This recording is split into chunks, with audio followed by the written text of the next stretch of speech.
मेरा नाम इफ्तिखार है और मेरी उम्र 25 साल है।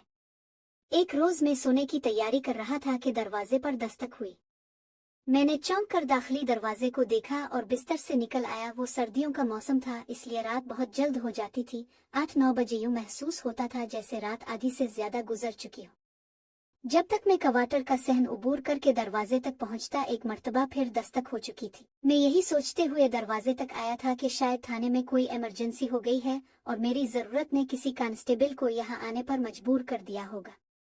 कभी कभार ऐसा हो जाता था, इसलिए मैं ज्यादा तशवीश में मुब्तला न हुआ। आगे बढ़कर दरवाजे की कुंडी खोल दी। दरवाजा खिलने पर जिस सूरत से मेरी निगाह का सामना हुआ वो कोई कांस्टेबल नहीं था। अपने सामने खड़े एक आम से दराज कामत शख्स को देखकर मेरी पेशानी पर बिल पड़ गए। मैंने तेज हुए लहजे में पूछा, हाँ भाई, कौन हो तुम और यहाँ क्या लेने आए हो? इसका चेहरा बेतासुर रहा, ताहम इसने मेरे सवाल का जवाब दे दिया। वो बोला, मैं एक फरियादी हूँ और आपके पास अपनी एक फरियाद लेकर आया हूँ। वो बोल रहा था लेकिन यूं महसूस होता था जैसे इसके लब खामोश हों। उसका अंदाज मुझे अजीब सा लगा। मैंने तनकीदी नजर से इसका सरतापा जायजा लिया। वो दुबला पतला और दराज कामत का मालिक था। उसकी उम्र का अंदाजा मैंने 30 के करीब लगाया। मैंने इसकी आंखों में झांका, वहां मुझे मौत की सी ठंडक और सदमेहरी नजर आई। मैंने अंदाजा लगाया कि कोई बहुत खुश्क मिजाज और गैर जज्बात शख्स है। मैंने इससे कहा, मैं फरियादियों की फरियादें सुनने के लिए सुबह से शाम तक थाने में मौजूद होता हूँ। तुम कल थाने आकर मुझे अपना मिसला बताना, मैं हर मुमकिन तुम्हारी मदद करने की कोशिश करूंगा। वो सपाट आवाज में बोला, मैं आपसे मिलने थाने नहीं आ सकूंगा। अगर आप अभी मेरा मिसला सुन लें तो आपकी मेहरबानी होगी। मेरे जी में ना जाने क्या आई। मैंने इसे कवाटर के अंदर बिला लिया। वैसे भी बाहर काफी सर्दी हो रही थी। वो मेरे कवाटर के इकलौते कमरे में पड़ी कुर्सी पर बैठ गया। इसकी नशिस्त और बर्खास्त में भी मुझे मसनूई पिंक की झलक दिखाई दी। मैंने इससे पूछा, अब बताओ, तुम्हें ऐसा कौन सा मिसला दरपेश है जिसने इस ठंडी ठार रात में तुम्हें घर से निकलकर यहाँ मेरे कवाटर पर पहुंचा दिया? वो मुझे चंद लम्हे सर्द निगाह से तकता रहा, फिर बोला, मेरा मिसला इंतहाई नाजुक और निजी है। मैं इसलिए आपसे तन्हाई में मिलने आया। मैंने इसके चेहरे पर नजरें जमाए हुए कहा, मगर इससे पहले मुझे ये बताओ कि तुम्हारा नाम क्या है और तुम करते क्या हो? इसने कहा, थानेदार साहिब, मेरा नाम अदनान अली है और कस्बे के मैन बाजार में मेरी चीनी के बर्तनों की दुकान है। मेरा घर भी उधर बस्ती में ही है। मैंने कहा, ठीक है, अब तुम मुझे अपना मिसला बताओ। वो बोला, मैं अपनी बीवी की वजह से बहुत परेशान हूँ। मैंने पूछा, क्या हुआ है तुम्हारी बीवी को, क्या वो बीमार है? वो इंतहाई संजीदगी से बोला, हाँ जनाब, आप इसे बीमारी भी कह सकते हैं। दरअसल मेरी बीवी को हसन की बीमारी लग गई है। मैंने उलझन ज़दा नजर से इसे देखा और पूछा, तुम कहना क्या चाहते हो? वो ठहरे हुए लहजे में बोला, जनाब, मेरी बीवी शाहिदा बिला की हुसैन और परकशिश है। खूबसूरती की इस बीमारी ने मेरा जीना अजाब कर दिया है। मैं आपको बता नहीं सकता कि मैं किस कदर परेशान हूँ। मैं अभी तक इसकी बात समझ नहीं पाया था। मैंने कहा, अदनान, मुझे ये समझ नहीं आ रही कि शाहिदा की खूबसूरती किस तरह तुम्हारे लिए परेशानियां पैदा कर रही है और मैं इस सिलसिले में तुम्हारी क्या मदद कर सकता हूँ? वो चंद लम्हे खामोश रहने के बाद बोला, थानेदार साहब, बात यह है कि शाहिदा की खूबसूरती और दिलकशी इसे बेवफाई पर उकसा रही है, बल्कि वो मुझसे बेवफाई कर रही है। मैं इस सिलसिले में किसी शक और शुबे का शिकार नहीं, बल्कि मुझे पक्का यकीन है कि शाहिदा नजीब के साथ बहुत दूर तक ताल्लुकात पैदा कर चुकी है और उसके मुताल्लिक मैं आपको सबूत भी दे सकता हूँ। अब अदनान की बात की तह मुझे दिखाई देने लगी थी। मैंने अदनान से पूछा, ये नजीब कौन है? अदनान ने दो टोक अंदाज में कहा, नजीब आस्तीन का सांप है, रेलवे में मुलाजिम है और मेरा दोस्त है। मेरे घर में बिला रोक टोक उसका आना जाना है। इसने दोस्ती की पासदारी नहीं की और मेरी बीवी से इश्क की पींगें बढ़ा रहा है। मैं मानता हूँ कि उनके दरमियान पैदा होने वाले ताल्लुकात में ज्यादा कसूर शाहिदा का है। वो शाहिदा की मर्जी और हौसला अफजाई के बगैर 1 इंच भी आगे नहीं बढ़ सकता, लेकिन फिर भी इसको इस किस्म की घटिया हरकत नहीं करना चाहिए थी। मैं इसे काबिल एतमाद दोस्त समझता था, इस पर अंधा भरोसा करता था, इसलिए इसे अपने घर में आने जाने की खिली छटी दे रखी थी। वो बोलते बोलते अचानक खामोश हो गया। मैं इसका मिसला पूरी तरह समझ गया था, इसलिए इसकी मौजूदा कैफियत के पेश नजर मैंने कहा, अदनान, ये जो कुछ तुम बता रहे हो, ये खेल तमाशा तुम्हारी नजरों के सामने होता रहा, बल्कि हो रहा है, और तुम खामोश तमाशाई बने बैठे हो।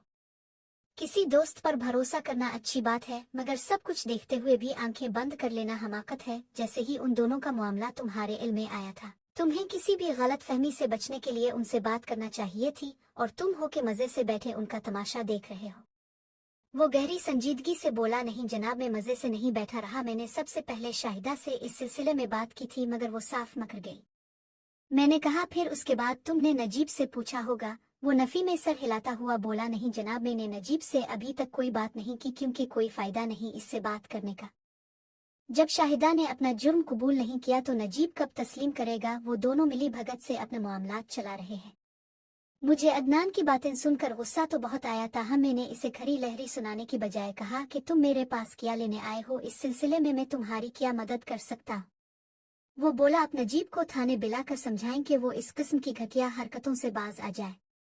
मैंने इसके इत्मीनान के लिए कह दिया ठीक है, मैं इस बदबख्त को थाने बुलाकर उसकी खिंचाई करता। वो खामोश और पथराई हुई नजरों से मुझे तकता रहा और बोला क्या आप इस काम का वादा करते हैं।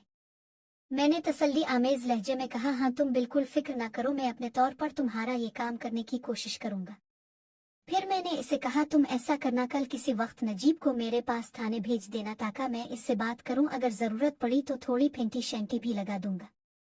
वो जल्दी से बोला ये तो आप बहुत अच्छा करेंगे, लेकिन एक बात है जनाब। मैंने कहा वो क्या है भाई, वो भी बता दो। अदनान ने कहा नजीब किसी भी तरह थाने आने के लिए तैयार नहीं होगा।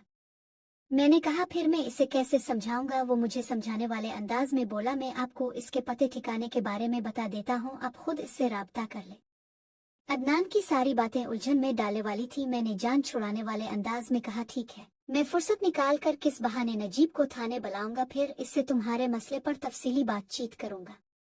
इसके बाद अदनान ने मुझे बताया कि नजीब करीबी रेलवे स्टेशन पर टिकट क्लर्क है और रेलवे के दिए हुए एक क्वार्टर में इसकी रहाइश है। रेलवे के वो क्वार्टर स्टेशन से ज्यादा दूर नहीं है। नजीब के क्वार्टर का नंबर वगैरह भी इसने मुझे लिखवा दिया। अदनान जब मेरे क्वार्टर से रुखसत हुआ तो मैं काफी देर तक इसी के बारे में सोचता रहा। अदनान के बारे में सोचते हुए मैं अपने अंदर खासी बेचैनी महसूस करने लगा। इसका रवैया आम इंसानों से बहुत मुख्तलिफ था। शुरू से आखिर तक का मुबेश इसने एक जैसा अंदाज अपनाए रखा था। मैं उसके इस रवैये अंदाज को कोई भी नाम देने से कासिर रहा था। दूसरा दिन बहुत मसरूफियत में गुजरा। इसी रात जब थाने से फारिग होकर अपने क्वार्टर में पहुंचा तो अचानक बिजली के कौंदे की तरह अदनान मेरे जहन में चमका। इसका दराज सरापा संजीदा और ठहरी हुई आंखें, लबो लहजे की सख्ती और एक खास किस्म की सर्द मेहरी। अदनान जितनी देर मेरे क्वार्टर में रहा था मैं अपने अंदर एक बेनाम सी बेचैनी महसूस करता रहा था। हजार कोशिश के बाद भी मैं अपनी इस कैफियत और एहसासात को पूरी तरह समझने से कासिर रहा था। ताहम मैंने फैसला कर लिया कि आइंदा रोज में सबसे पहले नजीब को थाने बुलाऊंगा और उससे बाज पर्स करने वाला काम करूंगा। दूसरे रोज में तैयार होकर थाने पहुंचा तो एएसआई मेरे कमरे में आ गया और एक केस के बारे में बातचीत करने लगा। फिर मैंने एएसआई से कहा यहाँ के रेलवे स्टेशन पर जो टिकट क्लर्क है इसे थाने बुलवाना है। एएसआई ने पूछा क्यों जनाब, खैरियत तो है। मैंने सरसरी अंदाज में कहा हाँ खैरियत ही है, बस जरा एक मामले पर इससे कुछ पूछना है। एएसआई ने कहा ठीक है जनाब, मैं इसे अभी बुलवा देता हूँ। एएसआई ने मुझसे टिकट क्लर्क का नाम पूछा तो मैंने इसे अदनान से मिलने वाली इत्तला के मुताबिक नजीब का नाम और क्वार्टर का नंबर भी बता दिया। एएसआई ने कहा ठीक है सर कहता हुआ मेरे कमरे से निकल गया। तकरीब 1 घंटे बाद नजीब मेरे सामने कुर्सी पर बैठा हुआ था। इस वक्त एएसआई भी कमरे में मौजूद था। मैं चंद लम्हे नजीब को टटोलती हुई नजर से देखता रहा। वो मेरे इस अंदाज से अपने अंदर बेचैनी सी महसूस करने लगा और उलझे हुए अंदाज में बोला थानेदार साहब आपने मुझे क्यों बुलाया है। मैंने संजीदगी से कहा मैं एक निहायत ही नाजुक मामले में तुमसे कुछ पूछना चाहता हूँ और तुम्हें चंद मुफीद मशवरे भी देना चाहता। बात करने के दौरान मैं मुसलसल इसकी आंखों में देख रहा था। इसने कसमसाती हुए कहा आप मुझसे क्या पूछना चाहते हैं। मैंने तो कोई जुर्म नहीं किया। मैंने इससे कहा यह जरूरी नहीं कि सिर्फ मुजरिमों को ही थाने बुलाया जाता है, यहाँ पर मुअज़्ज़ज़ अफराद और शरीफ शहरी भी आते हैं। सबके मामलात और उनकी आमद की नौयत मुख्तलिफ होती है। मैंने नजीब से कहा अगर तुमने मेरे सवालों के ठीक ठीक जवाब दिए और खुद को बेकसूर साबित कर दिया तो मैं तुम्हें कुछ नहीं कहूँगा। तुम जिस तरह सलामत यहाँ आए हो इसी तरह वापस भी चले जाओगे, लेकिन अगर तुमने किसी किस्म की गलत बयानी का सहारा लिया और मुझे चक्कर देने की कोशिश की तो फिर मैं तुम्हारा वो हश्र करूंगा कि तुम सारी जिंदगी भूल नहीं पाओगे। नजीब सहमे हुए अंदाज में मुझे देखने लगा, फिर कमजोर सी आवाज में बोला सर जी मुझे ये तो बताएं कि मुझे किस मामले में खुद को बेकसूर साबित करना होगा। अभी तक तो आपकी बातों से कुछ भी मेरे प्ले नहीं पड़ा। मैंने सुनसुनाते हुए लहजे में कहा तुम्हें शाहिदा के सिलसिले में खुद को बेकसूर साबित करना होगा। शाहिदा के नाम पर वो उछल पड़ा और बोला क्या हुआ है शाहिदा को। मैंने इससे कहा अगर अभी तक शाहिदा को कुछ नहीं हुआ तो समझो तुम्हारे झूठ बोलने के बाद बहुत कुछ हो जाएगा। वो बोला, जनाब अब क्यों डराने वाली बातें कर रहे हैं? मैंने कहा, तुम ऐसे काम ही क्यों करते हो कि तुमको डराने वाली बातें सुननी पड़े? वो जिच होकर बोला, जनाब मेरा तो दिमाग दुखने लगा है, आप पता नहीं क्या पहेलियां भिजवा रहे हैं, मैं शाहिदा को कोई नुकसान होता हुआ नहीं देख सकता। मैंने तंजिया अंदाज में कहा, वो इसलिए कि तुम इससे इश्क करते हो, इसके बहुत बड़े आशिक हो, वो तुम्हारी महबूबा है, क्यों यही बात है ना? वो परजोश अंदाज में बोला, बिल्कुल यही बात है जनाब, मैंने शाहिदा को टूट कर चाहा है और जिंदगी भर यूं ही चाहता रहूंगा। इसके बयान पर मुझे सख्त गुस्सा आया। मैंने डांटने वाले अंदाज में कहा, तुम्हें शर्म नहीं आती ऐसी बातें करते हुए, और वो भी एक थानेदार के सामने? तुम तो बहुत ही दलेर किस्म के मुजरिम हो। इसने हैरत से मुझे देखा और बोला, मुजरिम? मगर मैंने तो कोई जुर्म नहीं किया जनाब, और आप ये कह रहे हैं कि मुझे शर्म क्यों नहीं आती? तो जनाब आप मुझे बताएंगे कि मैंने ऐसा किया है जिस पर मुझे शर्मिंदा होना पड़े? वो चूर था मगर सीना जोरी पर आमादा नजर आता था। मैंने हुसीले लहजे में कहा, किया अपने दोस्त की बीवी से इश्क लड़ाना बड़े फख्र का काम है, जो तुम्हें जरा भी शर्मिंदगी महसूस नहीं हो रही? इसने फिर उलझन ज़दा अंदाज में मेरी जानिब देखा और बोला, दोस्त की बीवी? जनाब मैं आपकी बात का मतलब नहीं समझा। मैंने कहा, हाँ दोस्त की बीवी। तुम्हारे दोस्त अदनान अली ने मेरे पास शिकायत दर्ज करवाई है कि तुम उसकी बीवी शाहिदा को वरगलाने में लगे हुए हो। वो दोनों हाथों से सर थामते हुए एहतिजाजी लहजे में बोला, जनाब इस किस्म की बातें सुनकर तो मैं पागल हो जाऊंगा, मेरी तो कुछ समझ में नहीं आ रहा कि आप कौन सी कहानी सुना रहे हैं। मैंने इसकी आंखों में झांकते हुए कहा, मैं इसी खेल की कहानी सुना रहा हूँ जो तुम और शाहिदा मिलकर खेल रहे हो। क्या सच सुनने का हौसला नहीं है तुम्हारे अंदर, जो पागल होने का अंदेशा है? वो बेयकीनी से मुझे देखने लगा। उसकी आंखों में ऐसे तासुरात झलक रहे थे जैसे इसके सामने कोई थानेदार ना बैठा हो बल्कि किसी और ही दुनिया की मखलूक हो, जिसे देखकर उसकी आंखें फट गई हो। वो किसी भी तौर मेरे कहे हुए अल्फाज को हजम करने पर तैयार नजर नहीं आता था। वो बोला, थानेदार साहब आप जिस किस्म की बातें कर रहे हैं, इसे सुनकर तो कोई भी नॉर्मल इंसान पागल हो सकता है। मैं तो फिर भी बड़ी मुश्किल से अपने आप को संभाल कर बैठा हुआ हूँ। मैं अब थोड़ा सा खटका और मैंने निहायत संजीदगी से नजीब से पूछा, क्यों? मैंने ऐसी कौन सी अनोखी बातें कर दी? वो थूक निगलते हुए बोला, थानेदार साहब शाहिदा अदनान की नहीं बल्कि मेरी बीवी है। अपनी बीवी से मोहब्बत, इश्क और प्यार करने में शर्मिंदगी वाली कौन सी बात है? अब मेरी उछलने की बारी थी। मैंने यकीन न करने वाले अंदाज में कहा, नजीब ये तुम क्या कह रहे हो? वो पूरी संजीदगी से बोला, मैं बिल्कुल ठीक कह रहा हूँ जनाब, अभी 1 माह पहले ही तो हमारी शादी हुई है। मुझे हैरत का एक और झटका लगा। मैंने नजीब से कहा, अगर तुमने 1 माह पहले शाहिदा से शादी की है तो फिर अदनान ने तुम्हारे खिलाफ शिकायत क्यों की? वो तो शाहिदा का शौहर होने का दावेदार है। नजीब ने उलझन ज़दा अंदाज में पूछा, आपसे अदनान की मुलाकात कब हुई थी? मैंने नजीब को बताया कि परसों रात को। वो दोनों हाथों को इनकारी अंदाज में हिलाने लगा और बोला, ये नहीं हो सकता जनाब, नामुमकिन बात है, मैं मान नहीं सकता, बिल्कुल नहीं मान सकता। मैंने कहा, क्यों? इसमें नामुमकिन वाली कौन सी बात है? वो जवाब देने से पहले मुझे ऐसी नजरों से देखने लगा जैसे मैंने अदनान का जिक्र करके इससे कोई मजाक किया हो। जवाबन मैंने भी इसे कुछ इसी किस्म की निगाह से देख रहा था। शाहिदा का इसकी बीवी होना अभी तक मुझे हज़म नहीं हुआ था। वो मुझे मुखातिब करते हुए बोला, जनाब आप एक जमींदार पुलिस ऑफिसर हैं, हमारे दरमियान ना तो बेतकल्लुफी है और ना ही ऐसे मामला कि आप मुझे थाने बिलाकर मजाक का निशाना बनाए। मैं समझ नहीं पा रहा हूँ कि आपकी इस तफ्तीश और पूछगुछ का मतलब क्या है। मैंने कहा, मैंने तुमसे कौन सा मजाक किया है? वो खफगी आमेज लहजे में बोला, इससे बड़ा और क्या मजाक होगा कि परसों रात अदनान आपके पास मेरे खिलाफ रिपोर्ट दर्ज करवाने आया था। मैंने जरा गुस्से से कहा, क्यों? वो मेरे पास नहीं आ सकता। मेरे पास आने के लिए अदनान के रास्ते में ऐसी कौन सी रुकावट है? वो मेरी तरफ देखते हुए बोला, जनाब मुझे मालूम है कि आप इस थाने में नए आए हैं, इसलिए आप बात को समझ नहीं पा रहे। आपको शायद अदनान के बारे में ज्यादा मालूमात नहीं है। मैंने चिढ़ते हुए कहा, क्या मालूमात नहीं है? फिर इसने एकदम एक धमाका कर दिया। इसने कहा, थानेदार साहिब अदनान का इंतकाल हुए 6 माह का अरसा हो चुका है। ये वाकई एक धमाका था। मेरा दिमाग चकरा कर रह गया था।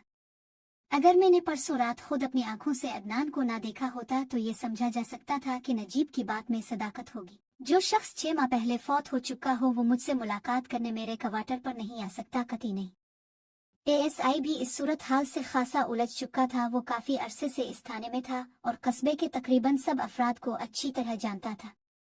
एएसआई ने कहा, जनाब अगर ये इस अदनान का जिक्र हो रहा है जिसकी मैन बाजार में चीनी के बर्तनों की दुकान थी, तो मैं आपको यकीन दिलाता हूँ कि वो 6 माह कबल इस फानी दुनिया से उठ चुका है। एएसआई ने नजीब की बात की तस्दीक कर दी तो मेरी उलझन में 1000 गुना इजाफा हो गया। मेरा दिमाग इस वक्त बहुत तेज रफ्तारी से सोच रहा था।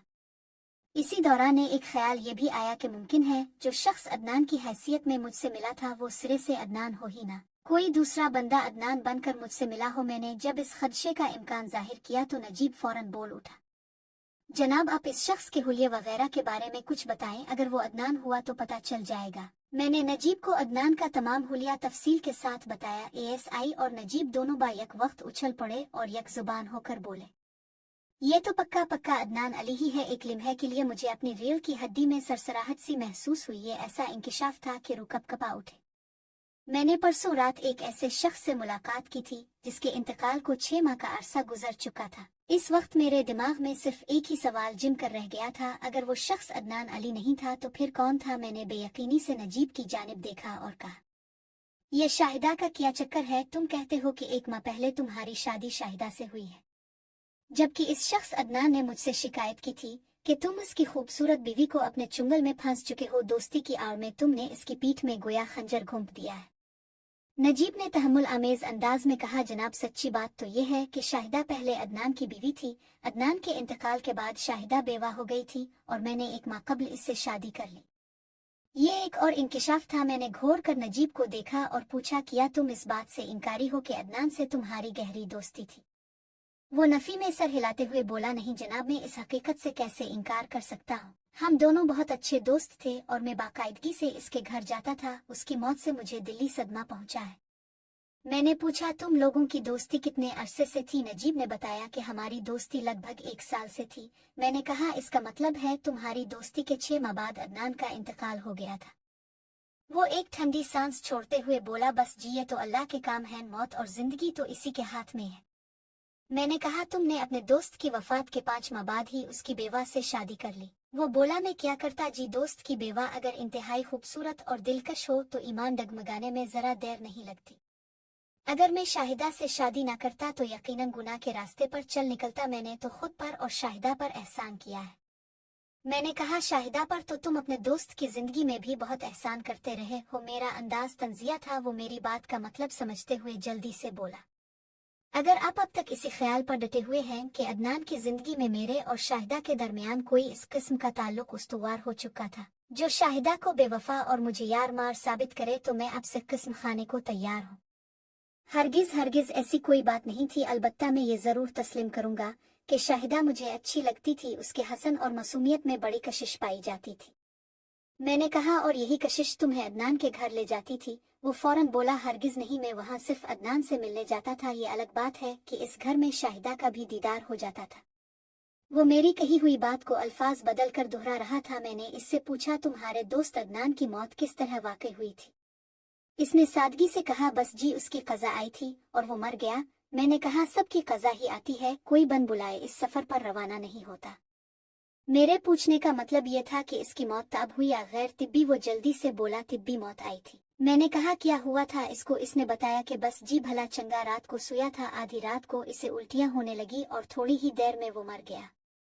शायद इसे बदहज़म हो गई थी, मुमकिन है वो हाजमे से मर गया हो। इसे खाने पीने का बहुत शौक था और वो बहुत ज्यादा मिकदार में खाना खाने का आदी था। ऐसे लोगों को अक्सर बदहज़म की शिकायत तो रहती है। ये तफसील बताते हुए वो मुझे देखने की बजाय दाएं बाएं तकता रहा। मैंने महसूस किया कि वो कुछ बेचैन नजर आने लगा था। मैं नजीब की ये बात मानने को तैयार नहीं था कि अदनान बहुत ज्यादा मिकदार में खाना खाता होगा। इसकी सेहत इसकी इस आदत की नफी करती थी। मैंने फिलहाल नजीब को ज्यादा कुरेदना मुनासिब न समझा और इसे जाने की इजाजत दे दी। ताहम मैंने बड़े वाशगाफ अल्फाज में इस पर वाजे कर दिया कि तुम इस कस्बे से बाहर जाने से कबल थाने में इत्तला दोगे और वापसी पर भी यही अमल दोहराना पड़ेगा। अगर फिर तुम्हारी जरूरत पड़ी तो तुम्हें बुला लिया जाएगा। वो बेरहमी से बोला, इसका मतलब है कि मैं ज़ेरे हिरासत हूँ? मैंने सख्त लहजे में कहा, अगर तुम ज़ेरे हिरासत होते तो मैं तुम्हें थाने की हवालात में डाल देता, यूं आज़ादी और खुद मुख्तारी से कस्बे में घूमने की इजाज़त न देता। वो मेरे तेवर भंग गया और शराफत से बोला, ठीक है जनाब, मैं आपकी हर बात पर अमल करूंगा, आपको मुझसे कोई शिकायत नहीं होगी। नजीब मेरे कमरे से रुखसत हुआ तो एएसआई फौरन बोला, जनाब ये क्या चक्कर है? मैंने एएसआई से कहा, इस चक्कर पर बाद में बात करेंगे, पहले तुम इस बंदे की निगरानी का बंदोबस्त करो, मगर इसे शक नहीं होना चाहिए कि इसकी निगरानी हो रही है।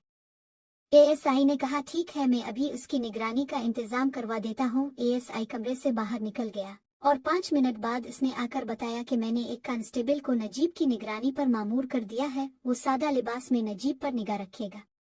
फिर एएसआई ने मुझसे पूछा, अब बताएं जनाब ये कैसा चक्कर चल रहा है। मैंने इसके सवाल का जवाब देने की बजाय इससे सवाल कर दिया, तुम मुझे ये बताओ कि वाकई अदनान को फौत हुए कमोबेश 6 माह का अरसा गुजर चुका है। एएसआई पर वसूख अंदाज में गोया हुआ, ये तो एक हकीकत है जनाब, ये आपके यहाँ आने से पहले का वाकया है। मैं गहरी सोच में डूब गया, रह रहकर मेरे तसव्वुर में इस शख्स का सर्द और बेतासुर चेहरा उभर रहा था। एएसआई और नजीब इस बात की तस्दीक कर चुके थे कि मैंने जो अदनान का हुलिया बयान किया है वो अदनान के सिवा कोई नहीं हो सकता। अमली तौर पर तो ये मुमकिन नहीं था कि 6 माह कबल मौत के मुंह में जाने वाला शख्स बानफस नफीस मुझसे मिलने रात की तारीकी में मेरे क्वार्टर तक चला आया हो। मैं इसी उधेड़बन में था कि एएसआई की आवाज मेरी समात से टकराई, जनाब किया वाकई परसों रात मरहूम अदनान अली आपके पास नजीब के खिलाफ कोई रिपोर्ट दर्ज कराने आया था।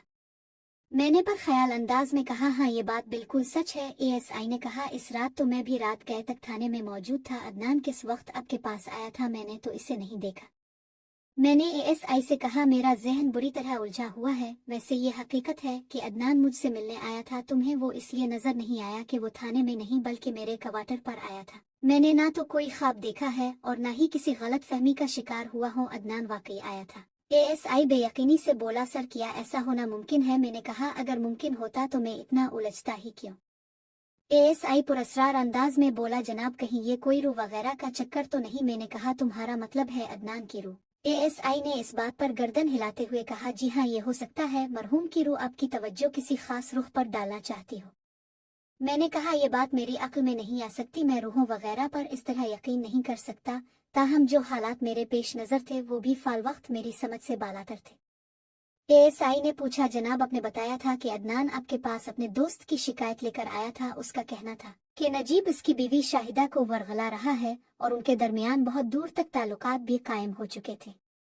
अभी थोड़ी देर पहले नजीब ने भी ढके छुपे अल्फाज में शाहिदा को पसंद करने की बात की है। मुमकिन है नजीब गलत बयानी कर रहा हो और हकीकत वही हो जो अदनान ने आपको बताई है।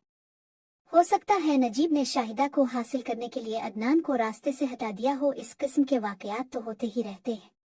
मैंने एएसआई से कहा, तुम्हारा कहने का मतलब ये है कि नजीब ने किसी तरह अदनान को कत्ल कर दिया होगा? मैंने मजीद कहा, तुम्हारी बात में वजन तो है, अगर ऐसा ही है तो फिर अदनान की मौत यकीनी तौर पर गैर तिब्बी वाक़ई हुई होगी। जेब की जानिब शिकायत इशारा ये बताता है कि या तो नजीब इसकी मौत का जमींदार है या किसी न किसी तौर पर वो इस मामले में मुलव्वस है। अब ये बात पाया सबूत को पहुंच गई थी कि परसों रात जो सर्द महर शख्स मुझसे मिलने क्वार्टर तक आया था वो कम अज कम अदनान नहीं हो सकता था। अगर हम नजीब पर थोड़ी मेहनत करें तो बात बन सकती है। एएसआई ने कहा, नजीब इस बाजी का सबसे अहम मोहरा है। वो इस वक्त एक ऐसी औरत का शौहर है जो माजी में मकतूल की बीवी रह चुकी है। मैंने एएसआई से कहा, तुम नजीब का मामला संभाल लो, उसकी निगरानी कराओ और उसके बारे में तफसीली मालूमात हासिल करो। मैं दीगर उमूर संभालता हूँ, इंशाअल्लाह कोई ना कोई हल निकल ही आएगा।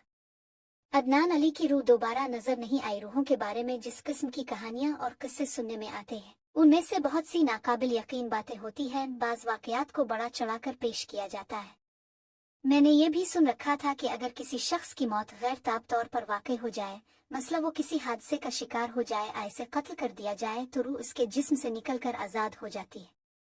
मैं यहाँ पर रूहों के मौजू को ज़ेर बहस नहीं लाना चाहता, इसलिए कि इस किस्म की रूहानी गुफ्तगू करने के लिए लोगों की कमी नहीं है। इसलिए मैं अपनी कहानी की तरफ वापस आता हूँ। मेरे क्वार्टर में आने वाले अदनान, अब वो जो भी रहा हो के बकौल नजीब नामी दोस्त उसकी बीवी शाहिदा को अपने चुंगल में पेंसा चुका था और वो अपनी बीवी को नजीब के चक्कर से निकालने के लिए मुझसे मदद का तलबगार था।